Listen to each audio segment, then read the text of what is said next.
Hello mga gar, magandang gabi sa inyo at eto na naman kami at may bago na naman kami ngayong ilalapag. So yun, sa mga hindi pa nakapag-follow, so mag-follow na dahil ito na naman ang aming bagong ilalapag ngayon, J1 Top 3 OG. So nabili namin to 2016 release, 12K. So ngayon ang presyo niya ngayon sa market is nagkakalaga ng 60,000. So ngayon wala na rin ngayon to sa mga mall. Fix out na rin to ngayon dahil parang kami na lang din ang meron yata nito. Ewan ko lang sa aftermarket kung meron nito or si Dane kung meron nito. So yun. So abang-abang guys, follow pa rin kayo, no? At ito, bibiyahin na natin to. At ito, gabi pa rin dahil di tayo makapag-vlog ngayon ng tanghali or umaga dahil mainit. So sa gabi tayo atake. So yun, biyahin na natin to. Yun. So yun, tara, biyahin tayo guys. At andito na nga tayo sa nakatatlong setup na tayo dahil wala tayong mapaglabagan ng sapatos dahil wala akong ng motor, napakadelikado at baka masagi tayo ng mga sasakyan at ang bilis mga sasakyan. So pangatlong setup na to, no? Hanap tayo ng mapaglalandingan ng ating motor at mapaglalapagan ng sapatos. So go. At medyo mahirap itong ginawa kong video dahil halos naikot ko na yung buong service road, no? Dahil walang mapaghintuan ng motor dahil kalsada, makikita nyo naman ang bibilis ng mga kasabayan ko. Halos nauunahan ako dahil sa bilis nga. At dito at medyo mabagal lang ako, 20 plus lang ang takbo natin dahil naghahanap nga ako ng spot. Kanina pa tayo paikot-ikot, halos maubos na yung gasolina natin sa paikot-ikot. At enjoy pa rin naman, tuloy-tuloy lang kami. At sa mga hindi pa nagpa-follow, follow lang. Follow and share lang, yun lang, okay na kami doon. Hindi na kami naghahangad ng iba pa.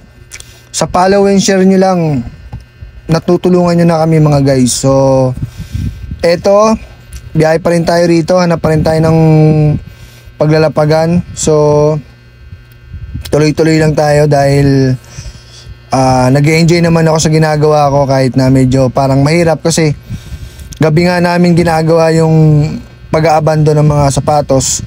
So medyo mahirap sa totoo lang, pero so kaya naman, okay lang naman dahil nag-enjoy naman kami sa aming ginagawa.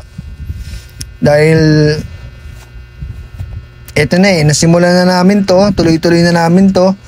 Ayaw na namin mabigaw ang ibang mga followers namin na umaasa na baka sakali sa lugar naman nila kami makapaglapag. So sa mga hindi pa nakapag-follow dyan, follow na kayo mga guys.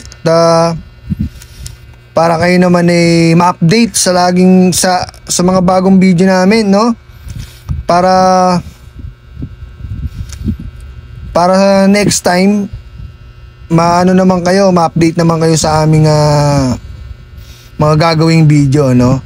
So eto na, naghanap tayo dyan ng spot. Yan, medyo madilim dyan pero delikado pa rin, wala pa rin tayong mapaglapagan ng motor. Ilang naman na kasing problema dyan, yung walang space o yung bay, tinatawag nila bay sa kalsada para may gilid mo yung motor. So wala talaga, pagka basta-basta ka kasing gumilid dyan, pwede ka kasing masagi dyan ng sasakyan. At pwede pang ikasira ng motor mo or maka-aksidente ka dyan.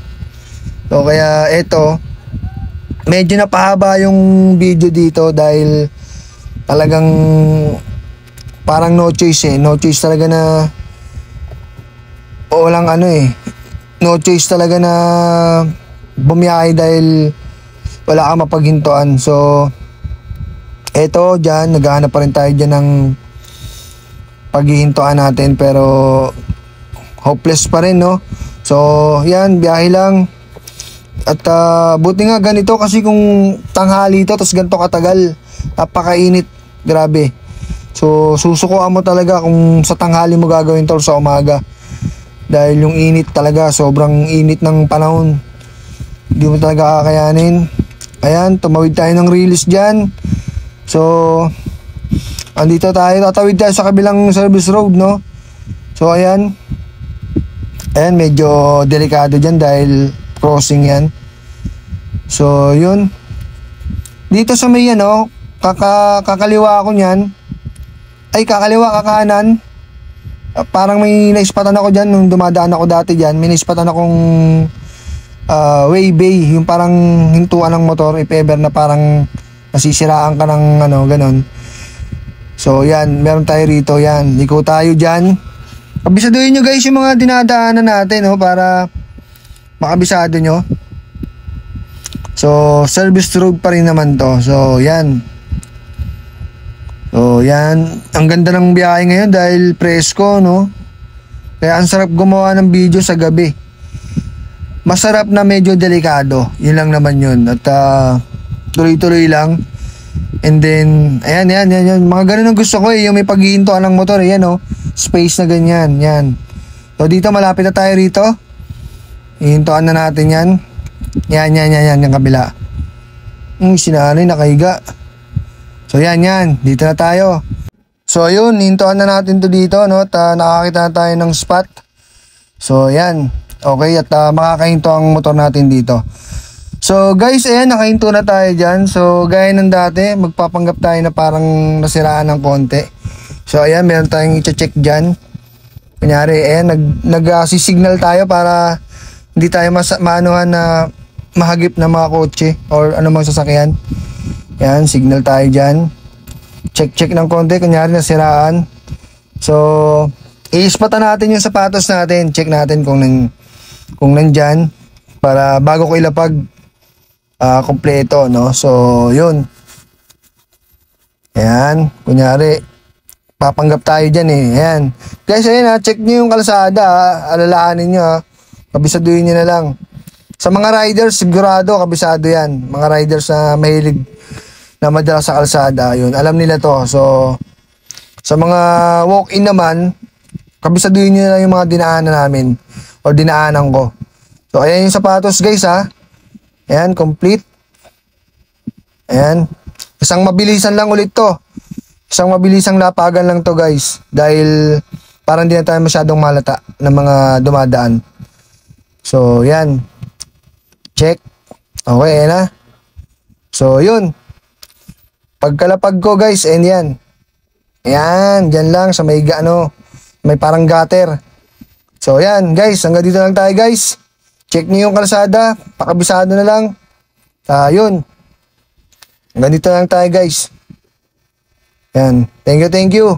Follow lang kayo guys. Thank you. Bye-bye.